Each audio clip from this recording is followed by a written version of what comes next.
Hello, this is Greg Griffin from Human Resources, and today I'm going to do a tutorial that will go back over the information that I shared with international staff on May 12th, 2020, Digital Vocabulary Strategies Part 1.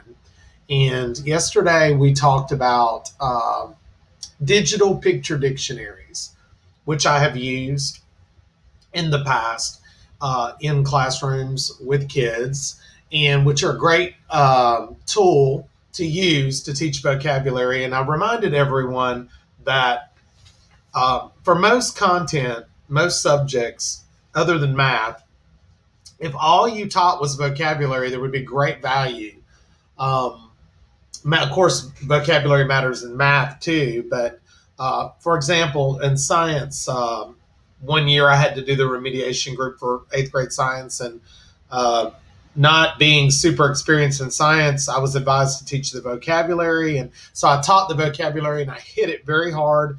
And almost all of the kids passed the exam on the retest. So vocabulary works. There's power in vocabulary. So I think these are great strategies that we could use for remote learning too. So we talked about how you can create a digital picture dictionary in Google Docs, Google Documents. And the way to do that would be to just insert a table, and we can maybe do 4 columns or so.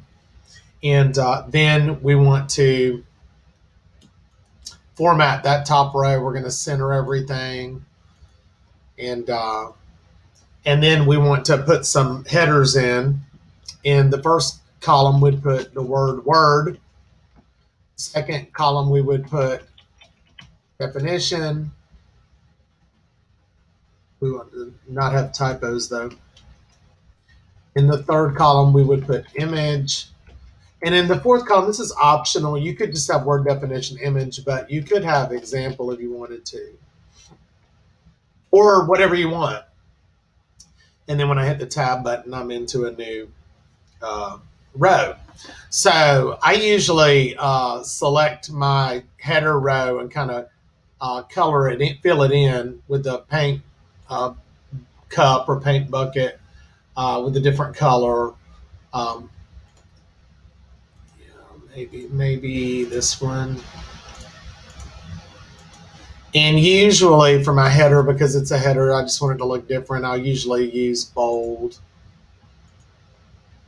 uh, print too. Okay. And so then we could start putting words into our digital picture dictionary that we have formatted into Google Docs. Let's say that we're teaching science and we have the word atom. We want to try to keep our definitions under 10 words if we can, keep them shorter. We don't want to put long, sprawling, wordy definitions in our digital picture dictionary because those will be harder for students to retain. So there we go, smallest unit of an element. And then it's very easy to insert our images. We can come up here to insert image. We can search, we can either upload from our desktop or downloads or wherever we have the image on our hard drive, or we can search the web right here, which is great about Google Suite. And I can see if I've got a little diagram or a little symbol of an atom. I can select it. I like this one. And then it's going to go in my digital picture dictionary. And then this can be selected and resized so that my rows don't get to be monstrous. See, we don't want it to be hanging outside of the column. So we want to get it to a good manageable size. And the image is just a little, it's best practice. If you remember when Learning Focus came through, that visual representations are best or high yield strategies. So we want to use the images if we can. And then we can have the kids provide an example there if we want to. All right. So, and then you can just tab to add words. Now, I have used docs for the digital picture dictionaries before, but I don't think they're ideal because as I add words, it will be very hard to organize the dictionary alphabetically. I would not be able to do anything like that. It would be hard for me to sort it. If we were putting words in here from different units, I would not be able to separate them by unit. Um, and so over the years, I started switching over to Google Sheets to put the digital picture dictionaries in for lots of reasons. I think that Google Sheets is more ideal. Now, our students don't play around in Google Sheets much. Excuse me. Most teachers are using Google Docs and Google Slides, maybe Google Drawings, but I rarely see teachers using the spreadsheets at all. So it's a novel experience for our students a lot of the time to work in a spreadsheet. Spreadsheet skills are very useful, and so when we present the kid, so it's got a real world practical application. But when we put things like spreadsheets in front of our kids, if they're not familiar with them, it's novel and it engages me and it's rigorous, and I'm raising my technology uh, expectation bar. So I'm going to show you how to set up a spreadsheet for a digital picture dictionary instead, and then I'm going to explain why it's more appropriate, maybe, or useful than doing it in docs. So we're going to come over here, and when we go to new, we're going to pick a spreadsheet instead, and we're going to open up a new spreadsheet. And then I've already got this up at 150. So I'm going to name my spreadsheet Digital Picture Dictionary. All right. And we have rows and columns in the spreadsheet. For those of you that don't play around in Excel, don't have a lot of Excel experience or know-how, the columns are lettered, the rows are numbered. It's kind of like Battleship that we used to play. We have these cells all over our spreadsheet that you can move around in by using your arrow bar. Like, for example, right there, I'm in D4 cell. This is B1. It's column B, row 1, and so forth and so on. Now, to select an entire column, you click on the letter. And then see how it's shaded in. I've selected there. I've selected column G. Here I'm selecting column B. To select a row, you click on a number over here on the left. Row 5 is selected. Now row 11 is selected. Now row 16 is selected. To select a cell, you click on the cell. See, it's lit up, and now it's not lit up, but highlighted, I guess, in dark blue. Okay. To select the entire spreadsheet, you go right above the number 1 and left of the A. And when you click there, the whole spreadsheet becomes shaded in, and so the spreadsheet is now selected. And so I always, when I have my kids set these up in class, have them to select the entire spreadsheet so that we can format the entire spreadsheet. And normally I'll bump it up to a 12-point font. That's now any cell now. When you click in it, it's going to be in a 12-point font. You can use whatever font you want. And then I come over here and I have them center the entire spreadsheet. So this is just for cosmetic purposes. And then we do a middle alignment. Okay. We click on that and we go to the middle. This is real easy. All 3 of these are in the middle, in the middle, in the middle. And then for the text wrapping, we go in the middle we want it to wrap, WRAP. So when we type text in a cell, it will all remain visible when we go. You'll see what I mean in just a minute. Okay, so now that I've formatted the entire spreadsheet, so I can click in any cell and now see I'm at a 12-point font, and all of these should apply. All right, now to resize your columns, let your mouse cursor hover over the border between 2 columns, click and drag. Okay, so we want to resize column A a little bit. We want to resize column B. And then we want to drag column C over. I could have done those all at once. All right. So we're going to go here, and now we're going to put a header bar. All right. So in A1, we want to type word. B1, we want to type definition. C1, we want to type image. Okay. And now we're going to type subject, and then we're going to put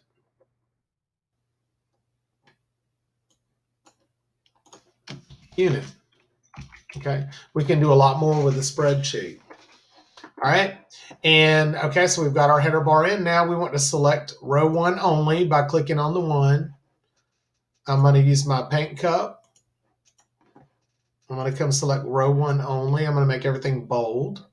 I want my headers to stand out and to look different because they're going to be there for every word that I put in my workbook. Okay. Now, so we've got where we could put 19 words in. If I scroll down and I end up putting more words in, my header row disappeared. I don't want that to happen. I want it to stay up there. So I'm going to go back to the top. We can freeze row 1 so that it always stays there by going to view, the view tool. Then we're going to freeze 1 row. All right. And so now I know that row 1 is frozen because the border between row 1 and 2 is now thicker than everything else. So now when I scroll down, I can keep scrolling and my row 1 is frozen. It will always be there, which is a great feature. All right. So now I'm ready to start putting some words in my digital picture dictionary. Okay. So let's say that, oh, and by the way, I could use different tabs. See down here at the bottom where it says sheet 1. I could rename that.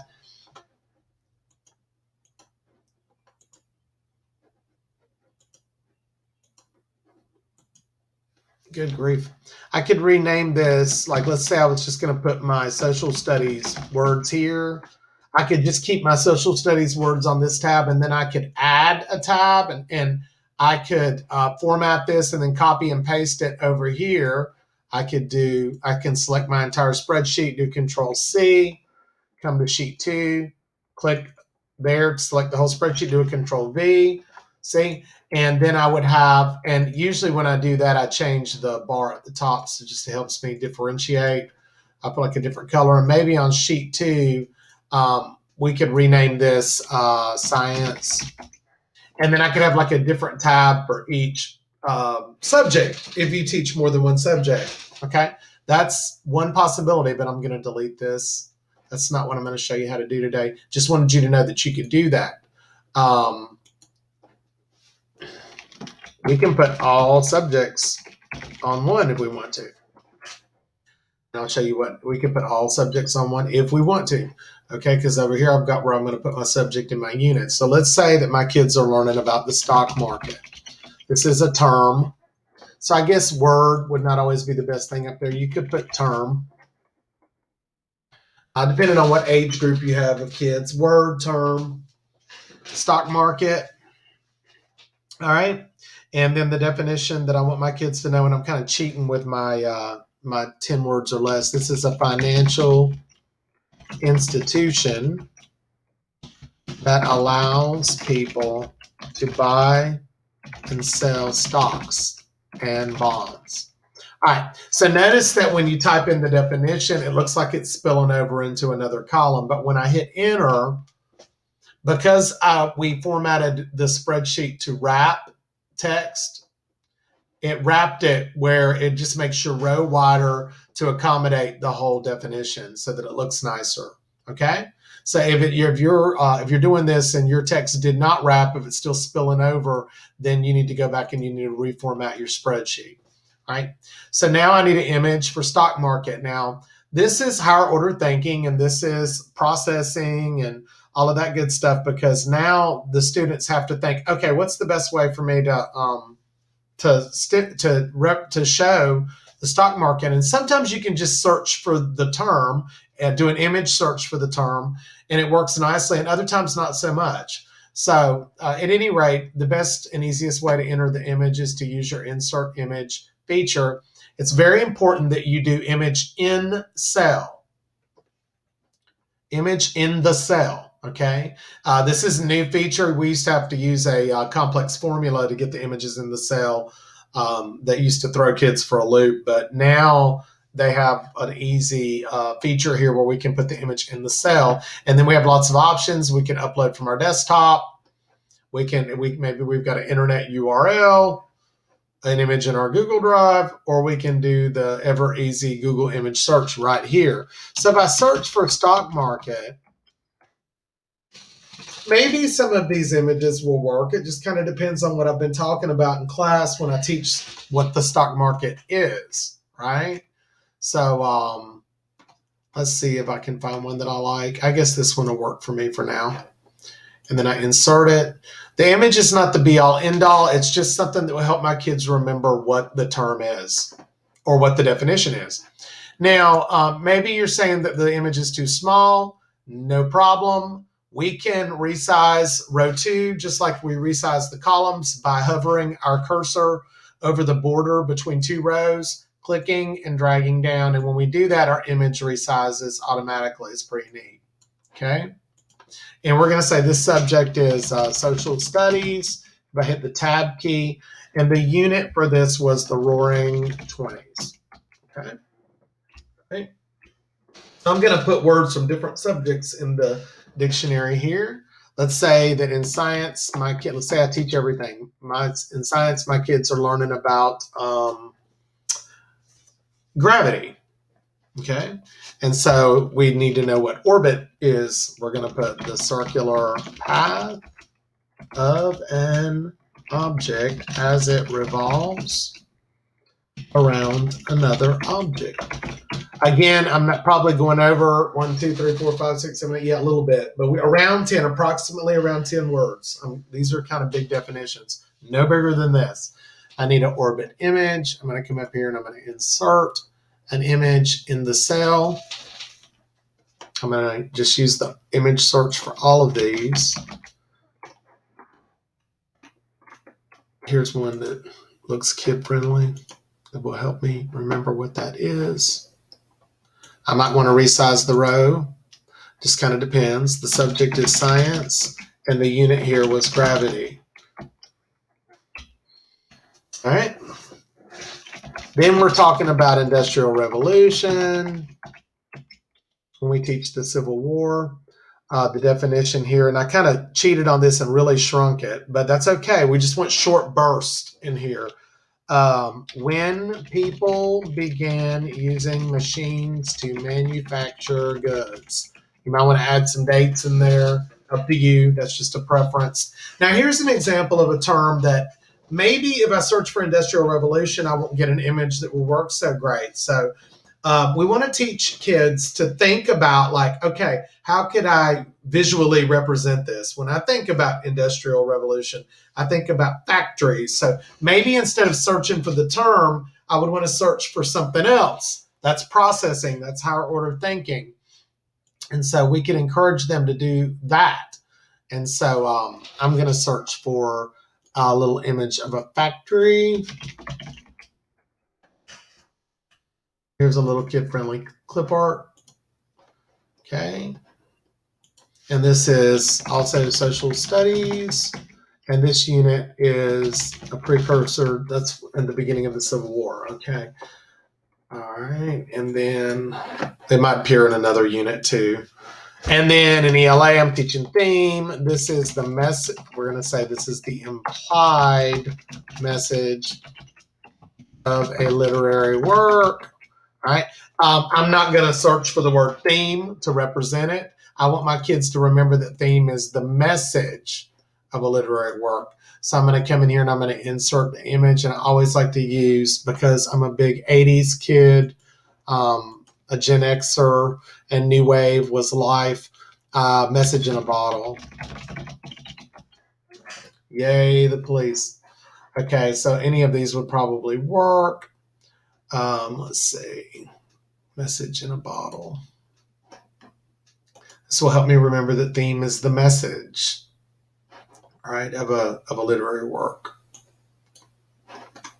And a lot of teachers teach that theme is a moral. I don't like that, and I have to unteach that sometimes because that suggests that everything that we read or every film that we watch or any play that we watch, anything that tells a story has a positive, uplifting, moralistic message, and that is not the case at all. I'll just throw this free ELA tip in. And the example that I used to use in class is everybody's familiar with Grease. Most people are familiar with Grease in the musical, in the movie Grease.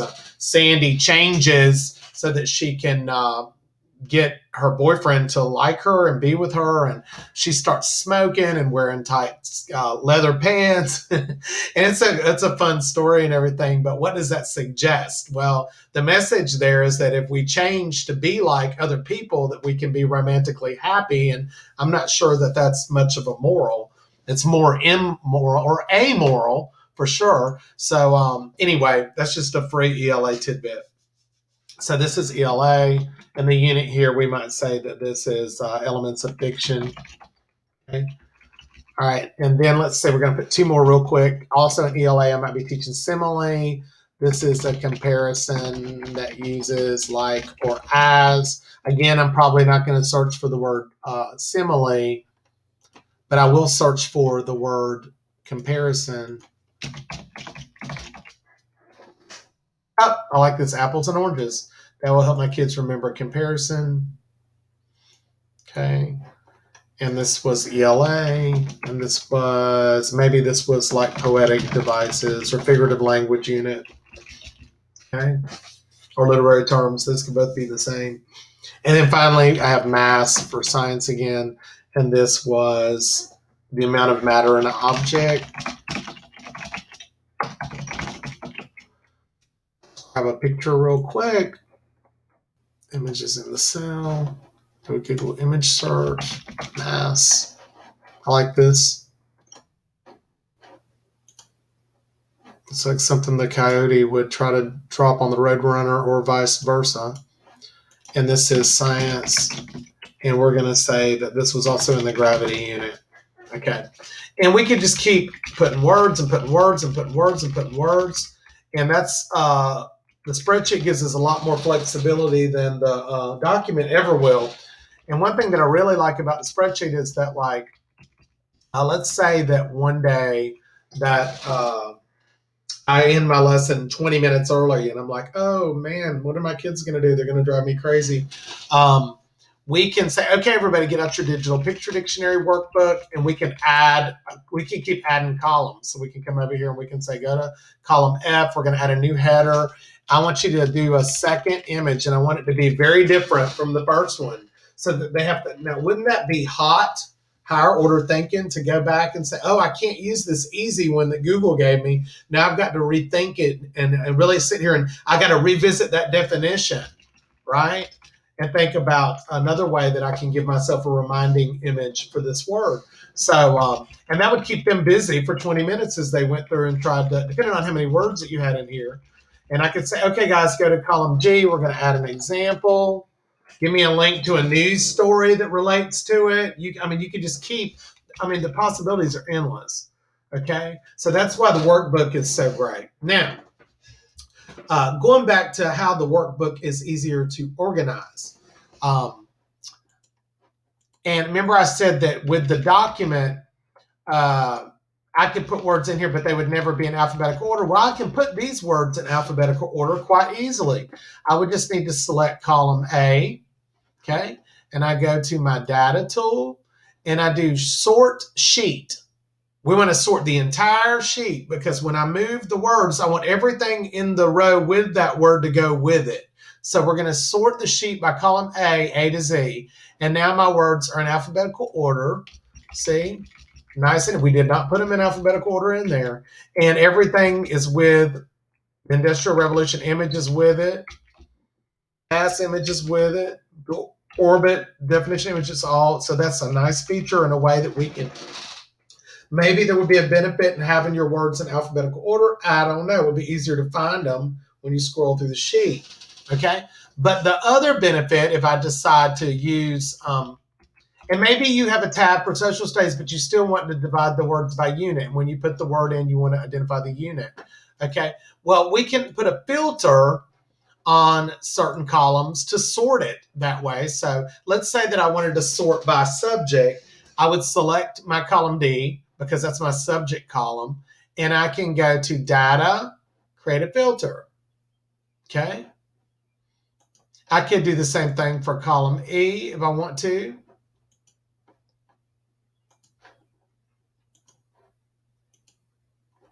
Actually, let's try this. Let's select two columns. Let's select column D, hit Shift, and select E, and then put data, create a filter. Now we got a filter on those 2 columns. Perfect. I don't really need it anywhere else. Okay. So once we have a filter, and again, to put a filter on both of those columns, I selected D, Shift, and then I clicked on E. I'm working on a desktop. This would be very different on an iPad. And then I go data. We can turn the filter off, or we can turn the filter on. And the filter, the way that I know that I've got a filter on that column now is I've got a little upside down triangle up in my header box on D1. To use the filter, I just click on that little upside down triangle. All right. By default, everything is selected. Everything that I've got in the cells in that column. Let's say that I want to see only my ELA terms. Clear. Then I just select ELA and OK. And now I just have my ELA words showing. And then if I had a whole bunch of ELA words in here, I could then filter it again by unit. Now, give you a little word of wisdom about using filters, especially if you're sharing workbooks. Sometimes people get panicky when they open up their workbook. Oh, where did all my words go? What happened? Did we delete a bunch of stuff? People forget that things are filtered. So if you use a filter, it's very important that you put it back. So you go back to your filter and you select all, and then you click OK. Okay. All right. So let's say that I wanted to look at my just my social studies terms. I would clear social studies. Okay. And then let's say that I had a whole bunch of words in here and I want to filter it. I only want the Roaring Twenties. I would unselect the Civil War and click OK. And then it would just let me show just that one unit. So filters are great for like anything that you do where you're trying to stay organized. So that's just a good skill for you to know there. But remember that after we use our filters that we want to select all, and then we want to click OK so that everything will be back the way it should be. All right. So I feel like I have thrown a lot at you. The way that I used to do this in class is I used to guide the kids into formatting their dictionary. And I would have to go very slow and show them, okay, this is a row, this is a column. I would talk about each. This when I'm in C2, this is where I'll be, and so forth. Here's C2, and so forth. And now we're going to select the whole spreadsheet by clicking to the left of the A and above the 1, and we're going to format the whole spreadsheet. And then I would walk around to see if everybody was formatting okay. And sometimes you have to help kids, but we don't want to have low technology expectations for our kids. That rigor is an engager. When I'm trying to figure something out, when it's challenging, I lean into it. Like a video game that's kind of tough. If a video game is too easy, I'm going to disengage from it. So we want to have that technology rigor bar set, have high expectations for these kids. They can do anything on Snapchat, Instagram, TikTok, and everywhere else, so they can learn this, I promise you. But anyway, and then I would guide them into adding a few words, like 4 or 5 words with images and everything until they really had the hang of it. And then I gave them about 10 words to put in by themselves, and then I just circulate. And that's when you can differentiate your support, when you circulate.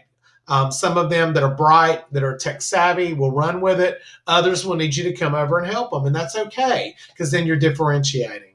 So if I was teaching remotely, this would be a great thing to send out for them to work on, that you could go back in and look and see how they're doing. And there's something that you can keep revisiting, and then they can use this to study. There's all kinds of ways that I can study. I can hide my definitions by sliding that over.